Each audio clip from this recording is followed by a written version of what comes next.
Well, hi everyone. Welcome to Advocacy in Action, where we dive into the real world strategies that power political engagement. I'm your host, Kim Durcho, and today we're exploring one of the most essential and sometimes misunderstood pieces of the puzzle, political fundraising. Whether you're supporting candidates, causes, or issue advocacy, raising money takes more than just a donation link and a good pitch. It's part art, part strategy, and a whole lot of hustle. And joining me today is someone who I would definitely say has a lot of hustle, and I look at as one of the premier fundraising professionals in our space, Nancy Bocskor. Nancy has owned her own firm since 1990, first focusing on fundraising for members of Congress and campaign training. Since 2007, her work has focused on teaching, writing, and professional speaking about fundraising, leadership, communications, and message development. Some of you listening may even know her from the George Washington University Graduate School of Political Management, where she teaches classes on fundraising. Recently, Nancy was recognized for her achievements in our industry with the Trailblazer Award at this year's American Association of Political Consultants Conference. And Nancy did not know I was going to say anything about this, but congratulations. Truly Thank you. You know, I love a good trophy. I wasn't in sports, so the fact that I'm collecting trophies, it just makes me so excited. I love that. And like I said, so well deserved, Nancy. Really, congratulations. I've been lucky enough to know Nancy for a few years now, and she even invited me to speak at one of her classes earlier this year. So I'm really grateful to return the favor and invite her on to discuss the art of fundraising.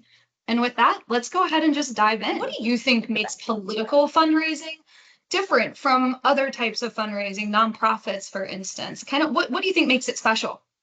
Well, here's what the thing is, because I weave a lot of nonprofit into my political fundraising class because it's always about 50-50 in the students, with my students. And, you know, there's not that big of a difference. People give money for very specific reasons.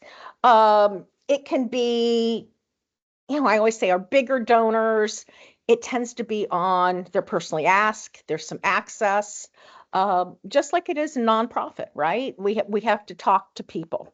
Second, it is the social aspect. That's one reason we have events for both.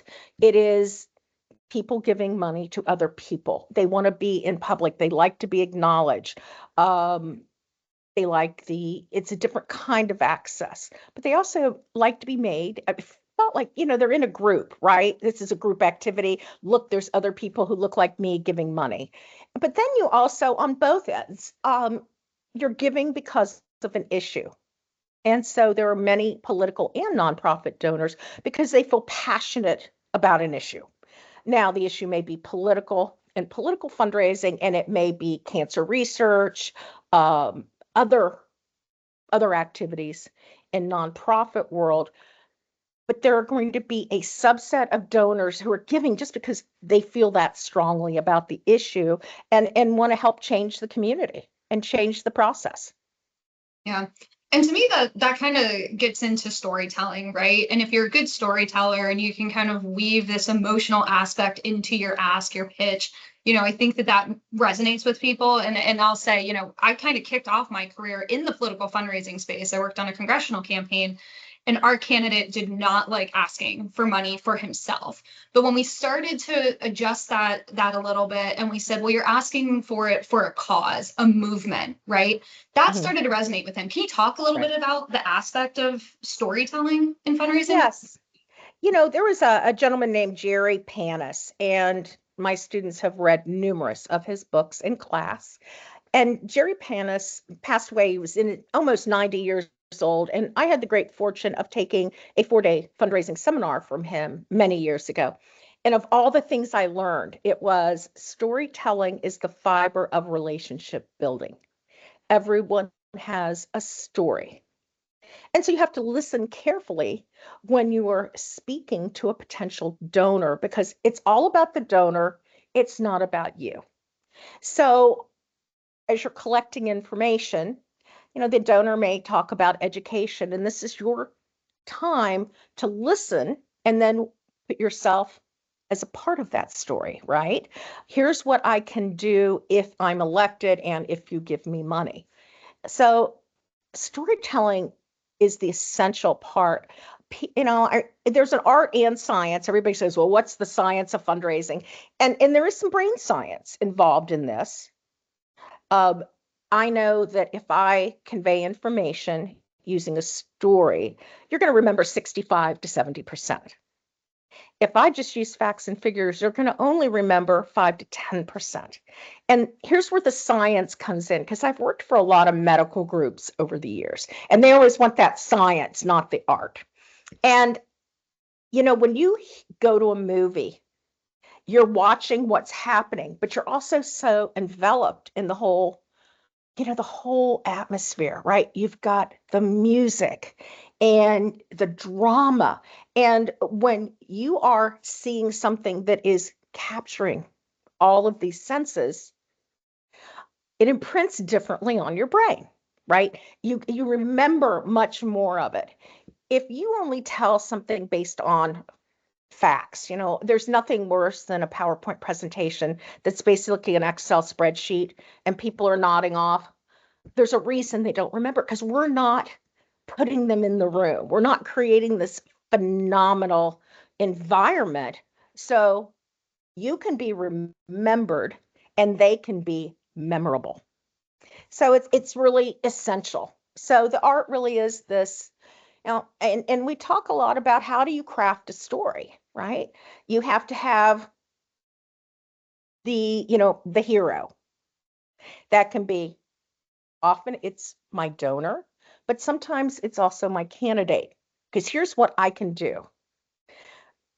The drama has to be real, right? There has to be conflict. People, if I don't raise enough money or if we don't do this, bad things are going to happen. So the path is fraught with danger. But then it starts unfolding, and along the way, something good happens, right? And I remind people that you're not always going to get all that you want, but you're not going to have you're not going to win with 100%. You're going to be lucky if 15% of the people you ask for money give money, because it's a game of the numbers. But you need to celebrate these successes along the way to keep keep you going. And you want everybody rooting for you to win. So I think there's important Stan Lee of Marvel Comics taught me a lot about what makes a great story. And these are just some of the elements he used. I love that. I love that parallel to Marvel Comics. This is something we talk about in advocacy training we do too, right? When we prep people to fly in to go and tell their story, it has that similar feel to it. So to shift a little bit, what are some mistakes that you've seen when it comes to fundraising or making the ask, right? What are some things that you're I've seen some people trip over this, buyer beware. Right. I think the first thing is many people are in a hurry. They really don't know the person they're calling, but they'll call and go, "Hey, Kim, listen, will you give me $1,000?" I mean, it's it's marriage without any dating. Yeah. Right. We need to have we have to have a path to follow. Right. The other thing, and I've been talking a lot about this lately, it's many people are into transactions. Transactional fundraising, transactional networking, it does not last for the long run. In fact, my new little saying is, turn transactional networking into trusted networks. And we go through the steps on how we do this, because I think it's really profound. I had a student in my class where you spoke this winter, and every week he'd go, "Well, I don't have anything to give back," all these things. I kept going, it's not a transaction, right? My goal in life is to find 1 degree of separation. So I never have a candidate or someone working for nonprofits make a cold call. I create warm communication. Your ability to make personal, emotional connections with potential donors or advocates can move them from concern to passion to cash or to action. And what's that path look like? So I spend a lot of time on that donor research. You know, I like to say God invented Google, so I can find out anything I need to know on anyone. And thank you, Mark Zuckerberg, for inventing Facebook, although, we're all irritated at it one time or another. But having said that, Facebook has really become my Rolodex, right? You know, Kim, when I wanted to reach out to you, I knew we had had an email conversation years ago, but I reached out to Jonathan Cullum to basically vouch for me, right? Hey, Jonathan, will you tee up a call with Kim and Tim? And I use that kind of relationship all the time because that's what a trusted network is. And so I think the big mistake is turning it transactional because it's not what's in it for me, it's in what's in it for the donor. How will the donor feel if he or she is, as I like to say, a character in my Stan Lee comic, right? A main character. So I think those are the biggest things. I mean, this is, it's not a one-off. I like to say, this is eHarmony, not Tinder, right? I want to build this relationship. It's not just, again, a one-off. Yeah. And it's funny you mentioned that, the transactional piece, because I've been saying that a lot lately about building membership and membership organizations, because I don't look at that as transactional, right? It's a true relationship building. You're bringing people into your community, and those are the same aspects you should be using to build your donor base, because you also don't want them to be one and done. You want them to come back and continue to support your cause, your campaign, what have you, right? So if you can build these long lasting relationships, it builds a long lasting donor network as well. Exactly. Yeah. So I love that. So when we think about, I'm very much of a I know we've had to go from in person to Zoom and Teams, and we're trying to get back. And I love being with people in a room, but we still have to use our digital tools, right, to reach the masses. So how have you kind of seen digital fundraising evolve, especially over the last few election cycles? Can you just kind of opine on that a little bit from your perspective? Absolutely. We've seen it explode. My phone, and it's an off election year, is filled with text every day asking for money. The emails over and over, and the ones you unsubscribe to, but they still keep sending, right? They keep spamming you.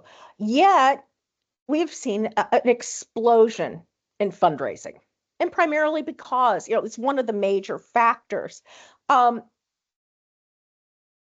and it's the way it's set up. They just blast to anyone who may have been a Republican or Democrat donor ever.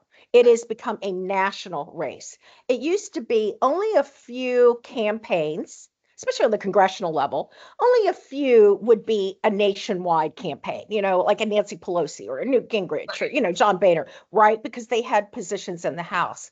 Now, you have the AOCs and the Marjorie Taylor Greens. I mean, these people are raising money from all 50 states. And those tend to be, passion, good or bad, without a plan is simply noise. And I think there's a lot of noise out there.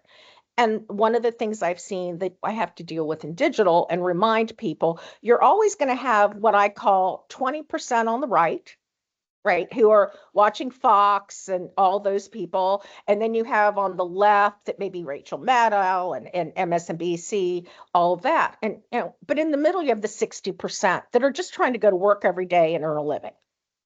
We often ignore that. And I think that's a real key point as we're looking into further growth of digital. At the American Association of Political Consultants conference, everyone there, I wish I would have had more time, but everyone was talking about how AI is going to change everything, that we can collect all these data points. Do you give to the opera? Do you belong to a swim club? This is the college you went to. That is going to be so much easier to overlay all of this information. And a lot of that is what I use when I do the call sheets for candidates, is collecting as much personal information as possible. Here, it can just be from one prompt. We're going to see a continued explosion of that. And the other explosion we see in fundraising is the unlimited donations, right? The super PACs. Yeah. Until we have some meaningful PAC reform, right? PACs have only been able to give $5,000 since the time that, well, I was still in high school. So it's been a long time ago. Politicians are afraid to index that to inflation. And so it continues to really hurt most of the political action committees, not the big guys, but most of the political action are suffering because this is the most they can donate and also can collect. So, from some of our friends in the industry, they're really pushing again to get this through Congress. I think it's needed because between that and the other thing was with the passage of McCain-Feingold, where that basically neutered political parties. We put so many restrictions, took away soft money. So there's always going to be a void, right? We need to raise this much money. If we can't do it this way anymore, somebody's going to be, an attorney's going to be smart enough to figure out, okay, how else do we fill that vessel with water? And now it is, people can just donate $15 million and just depending on the, if it's 501c4, you don't even really have to let anybody know who the donors are. And I have a tough time with that as I traveled around the world talking about, we have campaign finance laws here in America. It's not like suitcases of money like it is in many countries. Right. And it's hard for me to defend this system without guardrails. So I think those are, it goes beyond what you ask me on simply digital, but I think that it continues to be the changing face of fundraising in general, and it goes beyond the explosion of digital. Yeah. No, I think you're exactly right. And I mean, we just keep hearing too, the barrier to entry is just getting higher and higher, right? We have to put so much more in just to be in the room with 20 other groups to see, XYZ congressperson. It's just continuing, and that's not going to stop, right? I mean, that's just going to keep. No, we have to have some meaningful PAC reform. And, people are shocked. Even our graduate students are simply shocked when I tell them the most heavily regulated campaign money are political action committees. And they're shocked because they don't know the difference between PACs versus super PACs and all these other buckets of money. Yeah, exactly. So speaking of kind of your students, this is a good segue, for someone who's either, coming out of college and wants to do fundraising, or maybe they're looking at kind of making a little bit of a shift in their career, or they're managing a PAC for the first time. What's a little bit of advice that you would give to them as they're kind of starting out down this path? I love surveys, right? I was listening to your other video cast about pulse surveys. Yeah. I like to ask people, what is it, when we tell you about this PAC, what do you think about our PAC? What could we do better? I love collecting information, but I also, and depending, obviously, if you're working for a PAC that has a gazillion members, you can't always do this. But I would probably like to have some focus groups. What could we be doing better? How do we better communicate with you? What's the sequence? What does that look like? Do we do it too often? So again, remembering information is power, and you need to collect as much as possible, and to remind all fundraisers that you must capture people's hearts, because fundraising decisions are rarely made just with factual data. I have to capture your heart so you understand why it's so important to give to your political action committee, right? You can talk, and instead of just talking about inflation or tariffs, collect stories from other people. The tariffs are killing the small business because X, Y, and Z. The more of those stories that are out there, the better. That's what's going to make people give, but it's also going to make, in your advocacy work, that's what members of Congress listen to, stories of people in their district. And there's nothing that beats, I think, for a PAC fundraiser to go on some of those visits, the plant visits. If the CEO or another C-level exec is visiting, you get to see real people up front. I used to say I didn't live in a bubble, even though I lived in DC for almost 40 years. And then I moved back to my, Ohio 5 years ago. And as much as I traveled and listened and learned along the way, I did live in a bubble. And so what folks who run PACs in DC think may be happening is not happening in Vandalia, Ohio. Yeah. So I mean, that's such a be inquisitive. great Yeah. point. Yeah. Yeah. Ask questions. Yeah, I love that. And it's something we've started to say kind of in the BIPAC team is the PAC should have a face. And I know when I say that, it sounds a little funny at first, but I think sometimes people want to just shoot off their emails and hope that the money comes in and, Right. They're going to run their one like 4-6 week solicitation campaign Right. one time a year and then do other things, right? But it's really important to build those relationships with your PAC eligibles, the people that Right. are giving you or potentially giving you their hard-earned money. So if you can show that the PAC has a face, there's a real person behind the ask. I think that's kind of tying into all the things you're saying. Like it makes it more relevant to people. It gives it a story. We talk a lot about branding, like buy Mhm. Coca-Cola, it's refreshing, whatever the branding is. Yeah. And, I think it's important to think about your personal branding, the branding of the PAC, but also of the PAC director. How do you want to make people feel once you've left the meeting or left or hung up from the phone? Jeff Bezos is the one. Personal branding is what people say when you've left the room. Now, Bezos has his own issues right now with that, but he coined that phrase a long time ago. But what do people say once you've left a room? And I think that PAC directors, people in our space need to think about that more. That old saying, I'm from Washington and I'm here to help. And I think that's one reason I used to travel to so many other countries to work, because I'm the atypical American, right? I'm not going to be the arrogant one. I am listening about what are real concerns in your community and taking a deeper dive. In other places, they always tell me corruption, 99% of the time, corruption. And I have to peel that onion back to understand what that means. The government says the water's drinkable, it's not, whatever it may be. But I have taken that same advice and brought it to the US world, right? Because they can say something, but you need to get to the meat of the story. And you don't do that if you do not listen appreciatively. So on that, can you think of any like one moment at any point in your career where you were like, wow, that candidate or that person kind of speaking on behalf of our issue and fundraising for it's like where they really just hit the nail on the head with the story that they delivered and it was like, wow, they've mastered the art of this? I was thinking about that when I was preparing for this, and there's so many stories, but I think something that's more it's a little bit of a riff on what you've asked. It is the power of connection, those trusted networks. Um, I think you were out of town, but Business for America is my big client, and Johnsonville Sausage had done very creative ads about turning down the political heat. Keep it juicy. Let's have fun again. All these different, it's a wonderful ad campaign. And it really talked about a corporation taking on, what are we going to do to build bridges? How do you make people have fun again?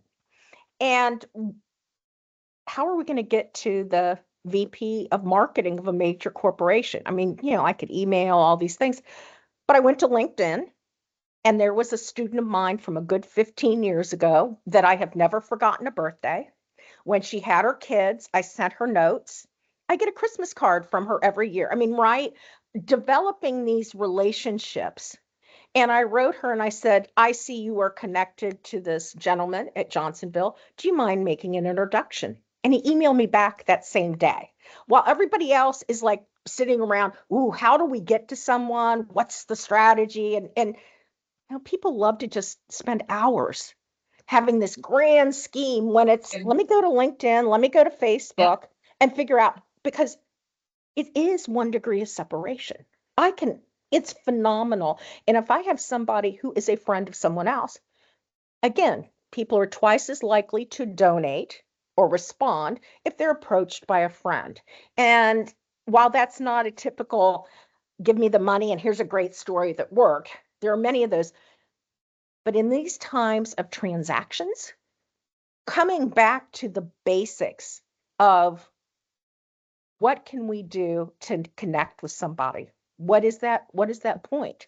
And it ended up Johnsonville had not been to DC in 9 years. They came to DC and presented this phenomenal case study of how this new ad came about, which I think is just one of the most powerful ad campaigns I've seen in a long time that looks at politics, but people want to have fun. And what can we do to cross those divides?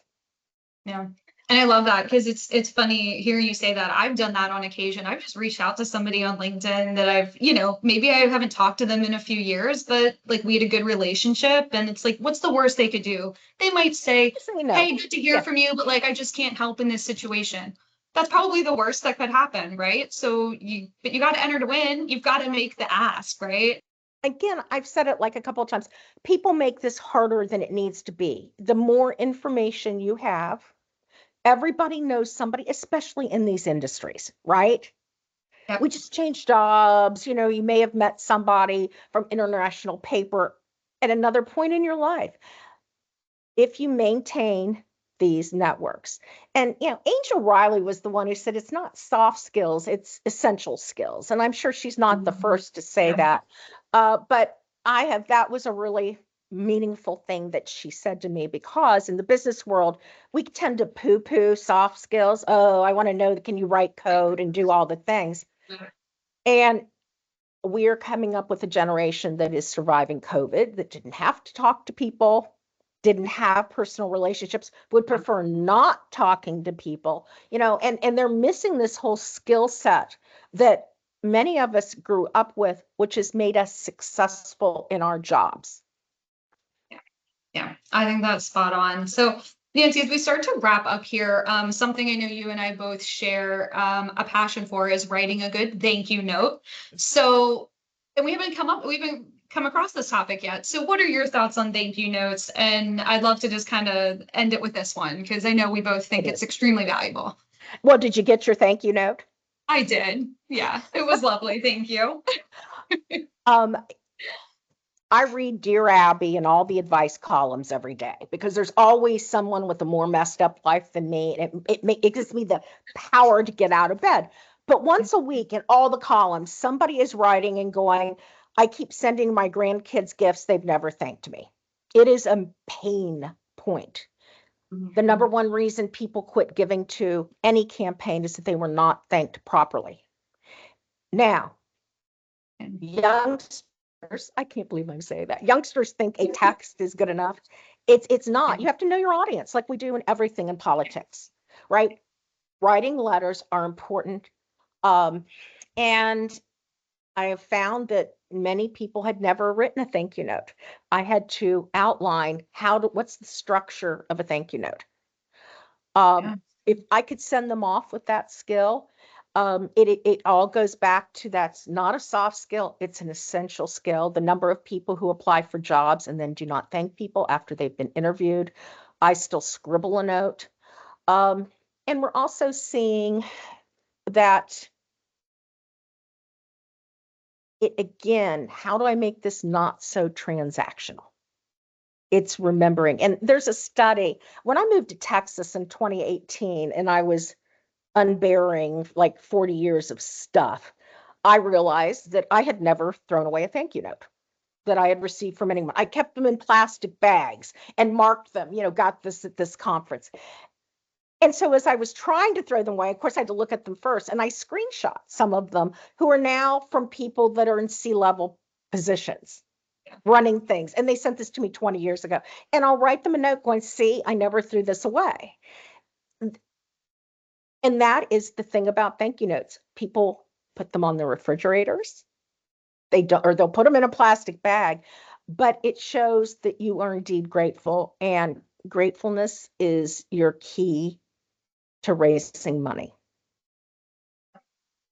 I think there's no better way to end this episode. And I'll just say, I also keep every single thank you note that I receive.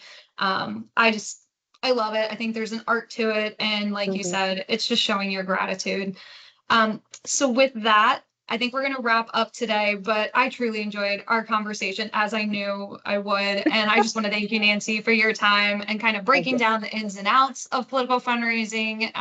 It really is an art, and it's strategy and storytelling behind every single successful ask. And the relationships are just so critical to that. And I would just say, so if you're listening and you liked what you heard on this episode, please be sure to subscribe, share with your network, check out other episodes on YouTube from BIPAC and our new blog on bipac.org. And Nancy, thank you again. And thanks everyone for listening. Thank you so much.